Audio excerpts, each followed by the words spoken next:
Então, vamos lá. Nós criamos o MAT em 2017, em abril. Eu tenho 31 anos de militância na advocacia trabalhista, intensa advocacia trabalhista no Rio de Janeiro.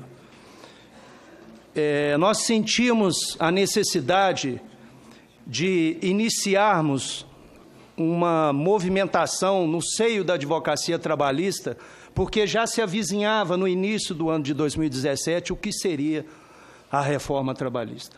Então, nós procuramos discutir e fazer atos, não só na esfera da justiça, mas também junto às comunidades, junto às populações que estavam ligadas a direitos que eles não entendiam e não sabiam, porque, infelizmente, não houve o debate necessário como deveria ter sido, porque uma reforma que iniciou com uma discussão de 8 artigos, depois se transformou na alteração, revogação ou modificação de 106 artigos da CLT.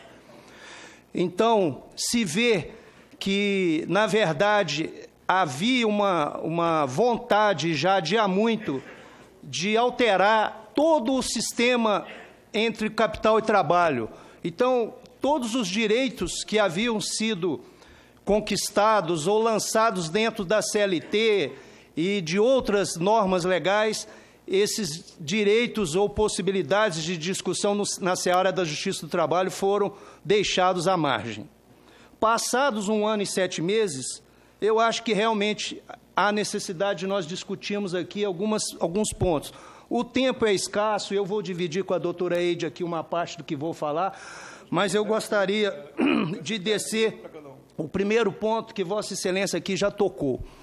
Qual foi o mote para essa reforma? Na minha opinião, na nossa opinião, eram 2 eixos. Era a modernização das relações trabalhistas e a criação de milhões de empregos.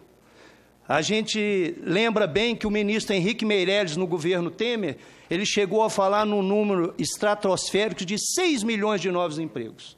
E a gente vê que a realidade é que fomentou foi a precarização das relações do trabalho, com a implementação do trabalho intermitente, que significa os bicos. Ou seja, você parece que está trabalhando, mas, na verdade, você é convocado 1 dia ou 2 da semana, e para os índices e as estatísticas parece que há emprego. Mas essa realidade realmente é perversa, inclusive para efeito da situação previdenciária, porque esse trabalhador com trabalho intermitente, ele também terá que complementar, muitas vezes ganhando menos do que um salário mínimo.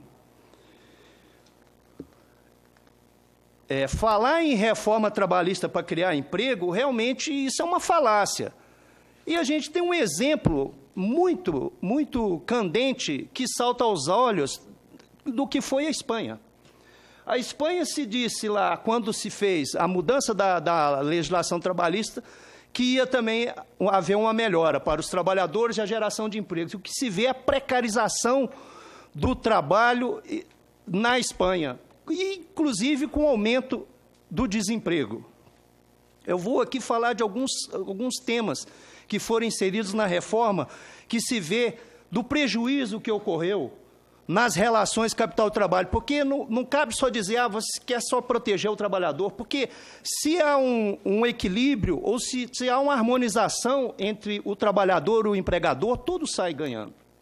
Não é? Então, vejam o que eu destaquei alguns pontos aqui. Por exemplo, a terceirização em todas as atividades empresariais, o que prejudica, inclusive, as categorias profissionais. Por quê? Porque se um radialista, por exemplo, que necessita de uma legislação, que tem uma legislação específica e necessita de uma formação de curso técnico superior, não vai necessitar mais. E os professores? Você pode montar uma escola sem ter a formação dos professores. Leva-se lá, eu não sei por que dizer, talvez autodidatas que poderiam, entre aspas. É claro que a formação do professor é muito séria. O teletrabalho, que é o trabalho à distância, está inserido na CLT, que não tem controle de jornada. Ora, é para quê? É para burlar o controle de jornada, equiparando ao trabalho externo do artigo 62 da CLT. Isso é essencialmente para não pagar hora extra. a quitação anual das obrigações trabalhistas. Ou seja, se faz a quitação anual, o trabalhador e o empregador, sem a interveniência do sindicato.